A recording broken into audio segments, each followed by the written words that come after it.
कृषि। कल हमने आपको बताया था कि भारतवर्ष में जलवायु क्या है, जलवायु विज्ञान की परिभाषा इत्यादि। इसके आगे हम चलते हैं। भारत में मौसम एवं ऋतुएं, ऊपर आप देखें जलवायु विज्ञान के अंतर्गत मौसम और ऋतुएं। मौसम और ऋतु ये दोनों अलग अलग शब्द हैं और अलग अलग अवस्थाएं हैं। मौसम और ऋतु दोनों ही शब्द साधारण बोलचाल की भाषा में प्रायः एक ही अर्थ में इसका प्रयोग होता है। ज्यादातर हम मौसम और ऋतु में सामान्य जीवन में कोई अंतर नहीं करते, बल्कि दोनों को सामान्यतया एक ही समझते हैं कि दोनों एक ही स्थिति है, किंतु ऐसा है नहीं। असल में ये दोनों शब्द भिन्न भिन्न अर्थ रखते हैं। जैसे कि मौसम की परिभाषा जो है वो नीचे लिखी हुई है, देखिए, इसको पढ़ सकते हैं। किसी भी विशेष समय में एक निश्चित समय होता है, उस विशेष समय में वायुमंडल के ताप, वायु की दिशा, वायुमंडल में गर्मी के परिमाण और वर्षा इत्यादि के प्रभाव को मौसम कहते हैं। यह एक निश्चित समय में होता है।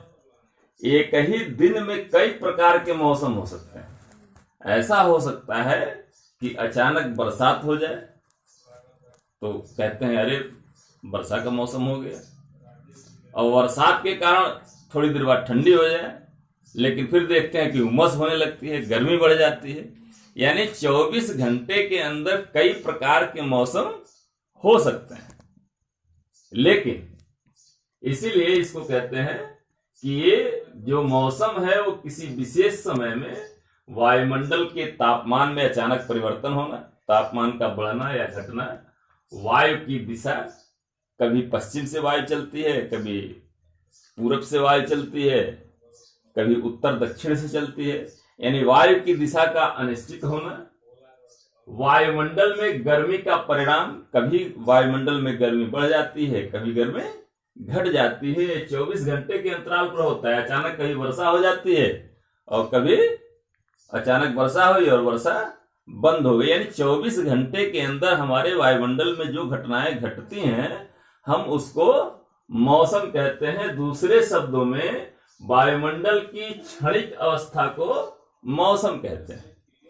वायुमंडल के एक निश्चित समय में, क्षणिक समय में कोई घटना घटती है, जैसे बरसात हो गई तो वर्षा, मौसम, इसको मौसम कहेंगे। अचानक गर्मी बढ़ गई, इसको मौसम कहते हैं। अब इस मौसम को जो प्रभावित करने वाले कारक हैं वो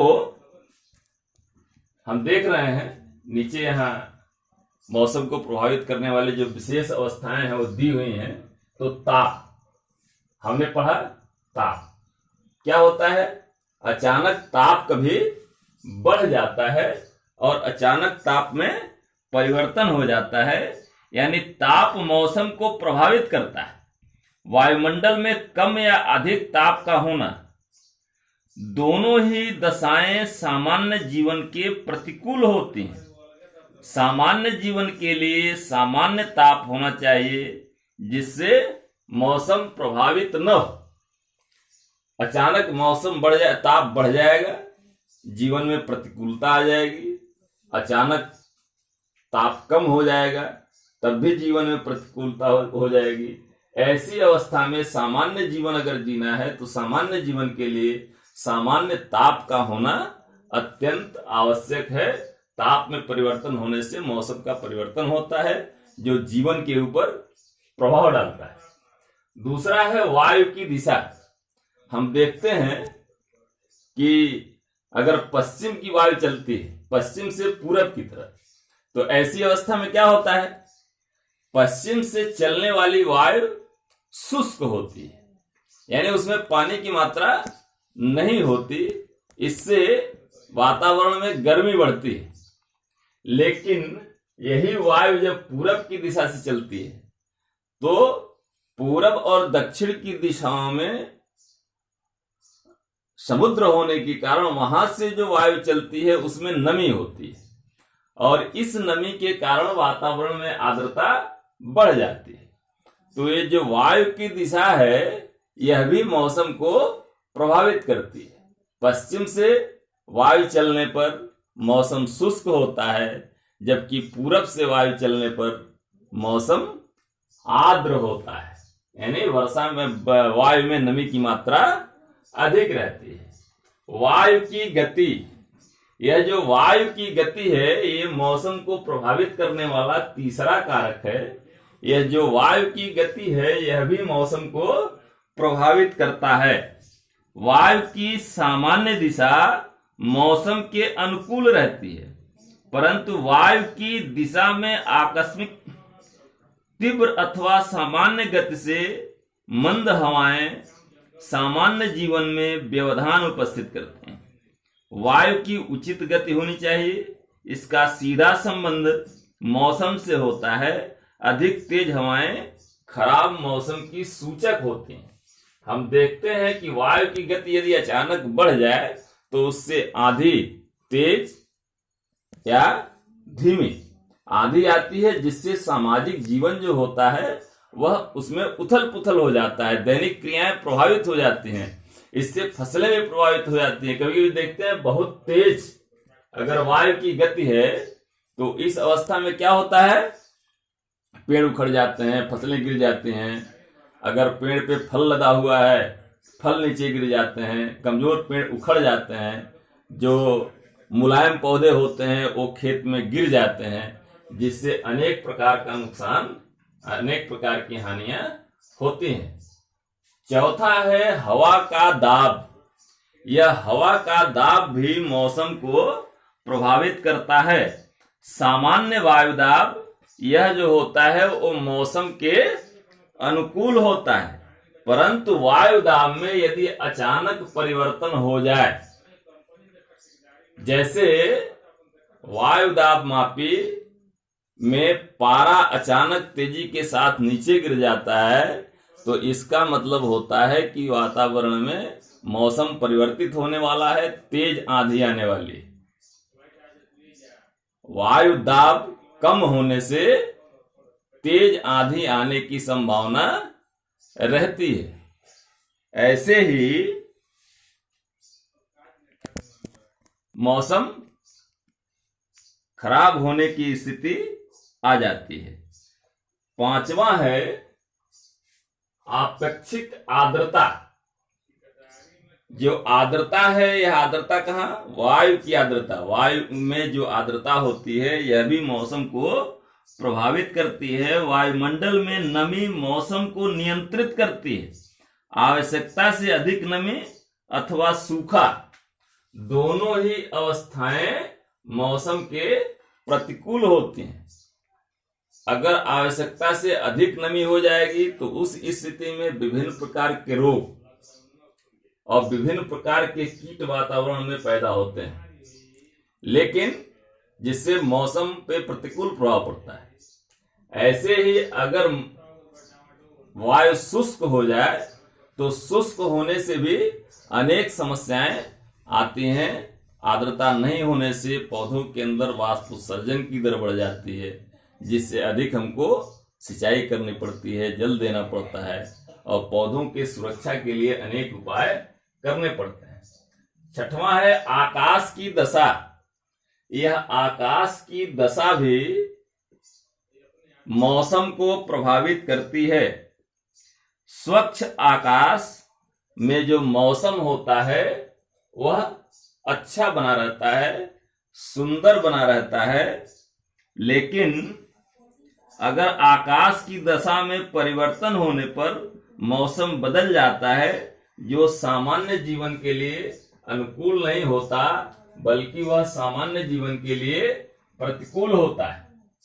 सातवां मौसम को प्रभावित करने वाले जो कारक हैं उसमें कोहरा, पाला, ओला तथा वर्षा हम सामान्य जीवन में देखते हैं। जैसे शरद ऋतु में अचानक ताप गिर जाने के कारण कोहरा हो जाता है। कोहरा मतलब धुंध सी छा जाती है वातावरण में, और कभी कभी तो दिसंबर और जनवरी के महीने में कोहरा इतना तीव्र होता है कि हम 1 मीटर तक की वस्तु को भी नहीं देख पाते हैं। और कोहरे की स्थिति में संपूर्ण जो जीवन है वह बिल्कुल अस्त व्यस्त हो जाता है। गाड़ियां, ट्रेनें, बसें या हमारे जो व्हीकल हैं वह अपनी गति से नहीं चल पाते। एक तरह से सामान्य जीवन जो है वो रुक सा जाता है। दूसरा है पाला। पाला भी मौसम को प्रभावित करता है। जब अचानक तापमान गिर जाता है, नीचे का पृथ्वी का तापमान अचानक 20 का कम हो जाता है, तो ऐसी अवस्था में पृथ्वी का जो तापमान होता है वो शून्य के नीचे चला जाता है और इस समय पाला पड़ता है। और यह पाला क्या करता है? पशु, छोटे बच्चों, पशुओं, पौधों, इन सबके लिए हानिकारक होता है और सामान्य जीवन अस्त व्यस्त हो जाता है। व्यक्ति संपूर्ण कार्य अपना निश्चित योजना के अनुसार नहीं कर पाता है, उसको अपनी योजनाओं में परिवर्तन करना पड़ता है। तीसरा है ओला। यह ओला भी मौसम को प्रभावित करता है। जैसे अचानक से मौसम में परिवर्तन होता है और परिवर्तन होते ही वर्षा होती है, वर्षा के साथ ओला गिरने लगता है। यह ओला, कोहरा और वर्षा, ये दोनों स्थितियां भी मौसम को प्रभावित करती हैं। इस तरह हम देख रहे हैं कोहरा, पाला, ओला और वर्षा, ये दोनों ये चारों चीजें भी मौसम को अत्यंत ही प्रभावित करती हैं। नीचे हम इसके आगे देखते हैं मौसम और जलवायु में अंतर क्या है। हमने पिछले वीडियोस में जलवायु के बारे में पढ़ा, इसमें मौसम के बारे में पढ़ा। अब ये मौसम और जलवायु में अंतर क्या है, तो मौसम और जलवायु में हम एक एक पॉइंट, एक एक अंतर देखेंगे। मुख्य रूप से इसमें 3 अंतर होते हैं। जो पहला अंतर है वह यह है कि पहला, किसी विशेष समय में वायुमंडल की जो दशाएं होती हैं, किसी विशेष समय में वायुमंडल की दशा को क्या कहते हैं? मौसम कहते हैं।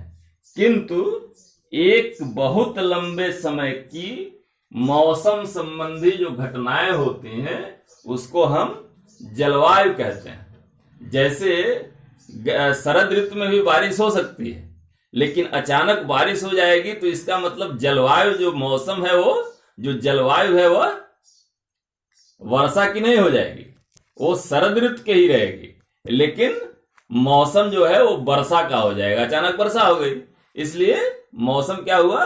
वर्षा का हो गया। लेकिन वह लंबा अंतराल जो है, वो महीना जो है, वह पूरा क्या है? वह जलवायु है, वो शरद ऋतु है या ग्रीष्म ऋतु है या वर्षा ऋतु है। ऐसे ही दूसरा अंतर है, इसका संबंध किसी विशेष स्थान से होता है। मौसम का जो संबंध है वह एक विशेष स्थान पर होता है। जरूरी नहीं है कि बरसात के मौसम में हर जगह बारिश होती है। किसी विशेष जगह पर बारिश होगी, कहीं बारिश नहीं होगी। ऐसे ही शरद ऋतु में संपूर्ण जगह, हर जगह ठंडी पड़ती है, लेकिन किसी विशेष स्थान पर बारिश भी हो सकती है। तो जलवायु क्या है? यह लंबा अंतराल होता है, इसका संबंध किसी बड़े भूभाग से होता है, जबकि मौसम का संबंध स्थान विशेष से होता है। तीसरा अंतर है, मौसम कम समय में ही बदलता रहता है। एक सा मौसम बहुत थोड़े समय के लिए होता है। मौसम अत्यंत परिवर्तनशील है। अभी तुरंत वर्षा होगी और बहुत तेज धूप निकल जाएगी। जैसे ग्रीष्म ऋतु में क्या होता है? वर्षा हो जाती है कभी कभी बीच में, अचानक वर्षा हुई, लेकिन अचानक ही फिर तीव्र धूप निकल जाती है। ऐसे ही बरसात में बरसात होती रहती है, अचानक वर्षा खत्म हो जाएगा, तीव्र प्रकाश फैल जाएगा, वर्षा सूर्य की किरणें प्रखर हो जाएंगी। लेकिन इसका मतलब नहीं है कि बरसात के जलवायु को हम मौसम कहेंगे, बल्कि यह क्षणिक होता है। जलवायु प्रायः कम बदलती है। जलवायु में थोड़ा सा परिवर्तन होने से सैकड़ों वर्षों का समय लगता है। जलवायु में अचानक परिवर्तन नहीं होता है, बल्कि जलवायु में परिवर्तन होने के लिए बहुत लंबे समय तक प्रक्रियाएं चलती रहती हैं, जिसके कारण जलवायु में परिवर्तन होता है। अब है ऋतुएं। ऋतु किसे कहते हैं? तो ऋतुओं की जो परिभाषा है वो है बहुत दिनों की मौसम संबंधी घटनाओं का जो सार है उसको हम ऋतु कहते हैं। अभी मौसम मैंने कहा, मौसम क्या है? मौसम है वायुमंडल की क्षणिक घटना। एक निश्चित समय में वायुमंडल की क्षणिक अवस्था को मौसम कहते हैं। लेकिन ऋतु क्या है? वायुमंडल की एक लंबे समय के मौसम संबंधी घटनाओं का जो सार होता है। जैसे किसी विशेष समय में, जैसे हम देखते हैं नवंबर से लेके अक्टूबर, 15 अक्टूबर से लेकर के और 15 फरवरी तक ठंडी पड़ती है, तो ये शरद ऋतु है। यह ऋतु है जो एक लंबे अंतराल तक हो सकती है। अब इस ऋतु में वर्षा भी हो सकती है, कड़ी धूप भी हो सकती है, लेकिन जो लंबा समय होता है वो किसका है? शरद का है। ऐसे ही मार्च महीने से लेकर के और जून तक तगड़ी धूप रहती है, बहुत तीव्र धूप रहती है, गर्मी बहुत होती है, लेकिन इसके बीच बीच में कभी कभी बरसात भी हो जाती है। लेकिन यह पूरी ऋतु जो होती है वो किसकी होती है? गर्मी की होती है। ऐसे ही 15 जून से लेकर के और हम देखते हैं 15 सितंबर तक बरसात होती रहती है। बरसात कभी भी हो सकती है, बीच बीच में धूप भी निकलती है, धूप भी लंबी रहती है कभी कभी। लेकिन ये संपूर्ण ऋतु जो होती है वो किसकी होती है? वर्षा की होती है, क्योंकि इसमें वर्षा सबसे अधिक होती है। यानी कि ऋतु की परिभाषा क्या हुई कि ऋतु बहुत दिनों की मौसम संबंधी घटनाओं का सार है। यानी कि जब बहुत दिनों तक एक सा मौसम रहता है तो हम उसको ऋतु कहते हैं। जब बहुत दिनों तक गर्मी, सर्दी या वर्षा होती है तो हम कहते हैं कि ग्रीष्म ऋतु, शरद ऋतु अथवा वर्षा ऋतु आ गई है। कभी कभी गर्मियों के दिनों में भी 1-2 दिन के लिए ठंडक हो जाती है। उस समय हम यह नहीं कह सकते हैं कि शीत ऋतु आ गई है, बल्कि वह ग्रीष्म ऋतु ही रहती है। ऐसे ही कभी कभी गर्मियों के दिनों में बरसात हो जाती है, तो हम यह नहीं कह सकते कि ये वर्षा ऋतु आ गई, बल्कि वह ग्रीष्म ऋतु ही रहती है। शरद ऋतु में भी कभी कभी वर्षा हो जाती है, लेकिन हम उसको वर्षा ऋतु नहीं कह सकते, उसको हम शरद ऋतु ही कहते हैं।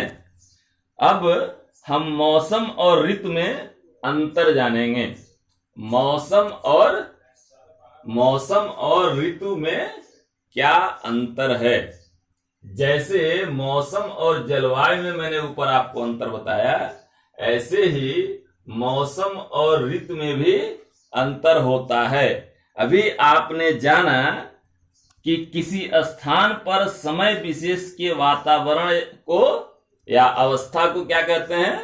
मौसम कहते हैं। ये क्षणिक होता है, एक विशेष अवस्था में होता है, जबकि काफी दिनों की मौसम संबंधी घटनाओं के सार को हम ऋतु कहते हैं। तो मौसम क्या है? क्षणिक है। और ऋतु क्या है? ये मौसम संबंधी घटनाओं का एक लंबे समय का औसत होता है। तो पहला परिवर्तन तो यह हो गया। दूसरा परिवर्तन है मौसम हर समय अस्थायी होता है। मौसम कभी अस्थायी नहीं रहता।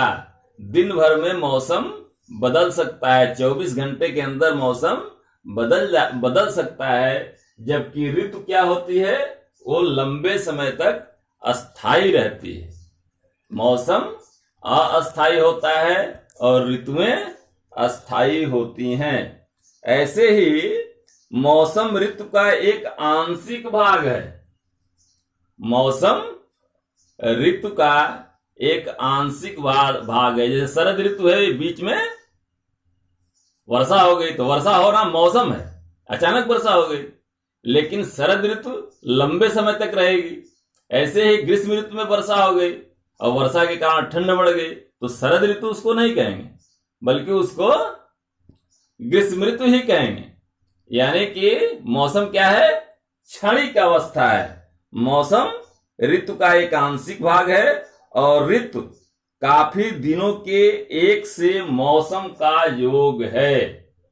ऋतु काफी समय तक एक ही प्रकार के मौसम का योग है, जबकि मौसम क्या है? ऋतु की एक क्षणिक अवस्था है, उसमें अचानक परिवर्तन आ सकता है। चौथा अंतर है मौसम वातावरण की दिन प्रतिदिन की घटनाओं पर निर्भर करता है। मौसम दिन प्रतिदिन की घटनाओं के ऊपर निर्भर करता है, जबकि ऋतुएं एक लंबे समय अंतराल में एक ही समान मौसम को इंगित करता है। यह है आपकी मौसम और ऋतुओं में अंतर। अब हम आते हैं ऋतुएं क्या हैं। हमारे देश में ऋतुएं कितनी प्रकार की होती हैं? जैसे हमने कहा, एक तो परिवर्तन हमारे यहाँ यह है कि हमारे यहाँ 3 मुख्य ऋतुएं पाई जाती हैं। वो हैं ग्रीष्म ऋतु, वर्षा ऋतु, शरद ऋतु। लेकिन हमारे यहाँ प्रत्येक ऋतु में भी 2-2 ऋतुएं होती हैं। यानी कुल मिला के कितने ऋतुएं हो गई? ग्रीष्म ऋतु में 2 ऋतु, वर्षा में 2 ऋतु, शरद में 2 ऋतु, यानी कुल ऋतुएं कितनी हो गई? 6। हम उसमें अलग अलग ऋतुओं के बारे में जानेंगे। जैसे बसंत ऋतु, यह बसंत ऋतु ग्रीष्म ऋतु में आता है। बसंत फागुन से चैत तक यह शरद का महीना होता है। शरद ऋतु का मौसम ऋतु होती है लंबी। उसके बाद का जो 2 महीना होता है उसको हम वसंत ऋतु कहते हैं।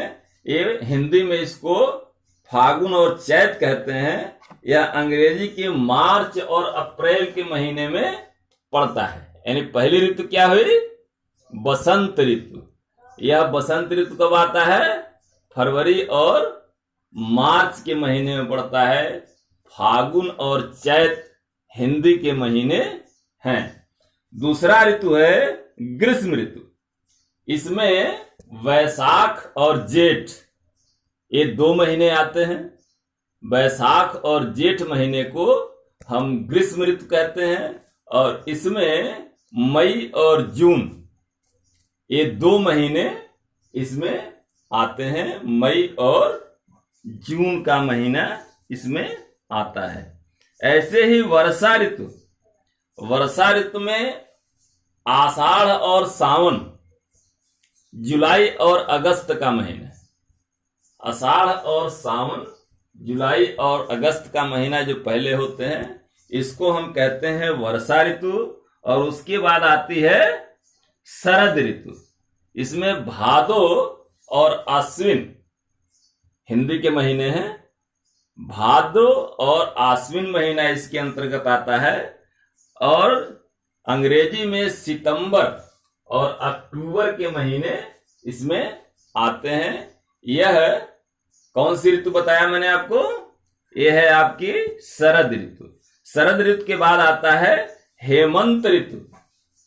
हेमंत ऋतु शरद का प्रारंभ होता है, यानी ठंडक अब आरंभ हो जाती है। इसमें आपका कार्तिक और अगहन, कार्तिक और अगहन के महीने इसमें आते हैं। यानी कि नवंबर और दिसंबर का महीना इसके अंतर्गत आता है। नवंबर और दिसंबर। छठवां है शिशिर ऋतु। पूष और माघ ये 2 महीने इसमें आते हैं शिशिर ऋतु में। और पूष माघ यानी जनवरी और फरवरी। इस प्रकार से हम देखते हैं कि हमारे यहाँ कितनी ऋतुएं हो गई? 6 ऋतुएं हो गई। इन 6 ऋतुओं के आधार पर हमारे यहाँ कृषि क्रियाएं भी की जाती हैं। बसंत ऋतु जो होती है यानी जो ग्रीष्म का पहला भाग है, तो बसंत ऋतु में मौसम अत्यंत ही सुहावना होता है। बसंत ऋतु में पौधों के ऊपर नई नई पत्तियां आ जाती हैं, यानी पतझड़ के मौसम में पतझड़ी वृक्ष जो होते हैं अपनी पत्तियां गिरा देते हैं। तो इस मौसम में बसंत में पौधों के ऊपर नई पत्तियां निकल आती हैं, आम के पेड़ों में मोजर आ जाती है, बागों में कोयल कूकने लगती है, यानी मौसम अत्यंत ही सुहावना हो जाता है। और इसी समय हिंदी मास का नया साल प्रारंभ होता है, चैत्र मास में। इसको हम नया वर्ष के नाम से भी जानते हैं। यह महीना अत्यंत ही सुहावना होता है। इस ऋतु में न बहुत अधिक जाड़ा पड़ता है और न बहुत अधिक गर्मी होती है। इस समय जो रबी की फसल होती है, जैसे गेहूं, जौ, सरसों, ये सब क्या होती है, ये रबी की फसलें पक करके तैयार हो जाते हैं, जिनको किसान कटाई करके अपने घर लाता है। अतः इसकी कटाई प्रारंभ हो जाती है। बसंत ऋतु के बाद ग्रीष्म ऋतु का आगमन होता है। यह ग्रीष्म ऋतु क्या होती है, जून, मई और जून के महीने में। इसमें प्रचंड गर्मी पड़ती है। गर्मी का यह सबसे कठिन महीना होता है और मैदानी क्षेत्रों में लू चलती है। और इस समय किसान अपना कार्य नहीं कर पाता, गर्मी की जुताइयां करता है, जिससे खेत में उपस्थित जो रोगाणु होते हैं या कीड़े मकोड़े होते हैं, वो सूर्य की प्रचंड गर्मी के कारण नष्ट हो जाते हैं और भूमि स्वस्थ हो जाती है। इस ऋतु में लू चलती है, आंधी चलती है, कटी हुई फसलें खलिहानों में भली प्रकार सूख जाती हैं। मड़ाई का काम इस ऋतु में ठीक प्रकार से किया जाता है। गेहूं, जौ इत्यादि की, मटर इत्यादि की मड़ाई इस महीने में होती है। फसलों की मड़ाई के बाद अनाज का भंडारण किया जाता है। अनाज को इस प्रचंड धूप में सुखाते हैं ताकि उसमें 10% से कम नमी हो जाए। ऐसी अवस्था में अनाजों को नुकसान पहुंचाने वाले जो कीट होते हैं उसमें नहीं लगते। इसलिए यह ऋतु अधिक उपयोगी है। वर्षा ऋतु में वर्षा प्रारंभ हो जाती है और वर्षा ऋतु में मौसम अत्यंत ही अनिश्चित होता है। अचानक वर्षा प्रारंभ हो जाती है तो दो दिन, तीन दिन, चार दिन वर्षा होती रहती है। बीच में प्रचंड धूप निकल आती है। इस अवस्था में किसान का काम, यानी इसी समय खरीफ ऋतु की जो फसल होती है उसके लिए खेत तैयार किए जाते हैं, धान के बेहन डाले जाते हैं और इसकी रुपाई की जाती है। वर्षा समाप्त होने के बाद शरद ऋतु प्रारंभ होती है। इस ऋतु में जाड़ा प्रारंभ हो जाता है और मौसम फिर सुहावना हो जाता है। एक बार तापमान धीरे धीरे कम होने लगता है, जीवन अपने पटरी पर आने लगता है और इसके बाद फिर शरद ऋतु प्रारंभ होती है। और यह शरद ऋतु रबी का मौसम होता है। इसमें रबी के फसलों की बुआई प्रारंभ हो जाती है। फिर हेमंत ऋतु नवंबर और दिसंबर में प्रारंभ होती है। इसमें पतझड़ होता है। इस ऋतु में गेहूं और पछेती आलू की बुआई की जाती है। यह महीना जो होता है इसमें जाड़ा खूब पड़ता है। इन दिनों में कभी कभी वर्षा भी हो जाती है, जिसको हम महावट की वर्षा कहते हैं। शरद ऋतु के इस समय जो बारिश होती है उसे हम महावट की बारिश कहते हैं। इसके बाद अंत में शिशिर ऋतु आती है। इसके प्रारंभ में तो सख्त जाड़े पड़ते हैं, लेकिन इसका जो शिशिर ऋतु का अंतिम समय होता है वो अत्यंत ही सुहावना होता है। अब जो ऋतुओं के प्रकार हमने बताए तो ग्रीष्म ऋतु, वर्षा ऋतु और शरद ऋतु आप समझ गए होंगे। ग्रीष्म ऋतु में क्या होती है, बहुत अधिक गर्मी पड़ती है और इसमें जायद की फसल बोई जाती है। जायद ऋतु की फसलें, जैसे हम कृषि की दृष्टि से जब फसलों का विभाजन करते हैं तो उसमें खरीफ की फसल, रबी की फसल और जायद की फसल, ये 3 प्रकार की फसलें होती हैं। तो जायद की फसलों को हम ग्रीष्म ऋतु में लेते हैं। जायद की फसल के अंतर्गत ककड़ी, तरबूजा, खरबूजा, लौकी, करेला, इन सारी चीजों की खेती हम करते हैं। ये जो फसलें हैं यह अधिक गर्मी चाहती हैं और अधिक गर्मी के मौसम में विशेष रूप से नदी के कछारी क्षेत्रों में इनकी खेती ठीक प्रकार से होती है। यह ग्रीष्म ऋतु जायद फसल के लिए उपयुक्त होती है। दूसरी ऋतु है वर्षा की ऋतु।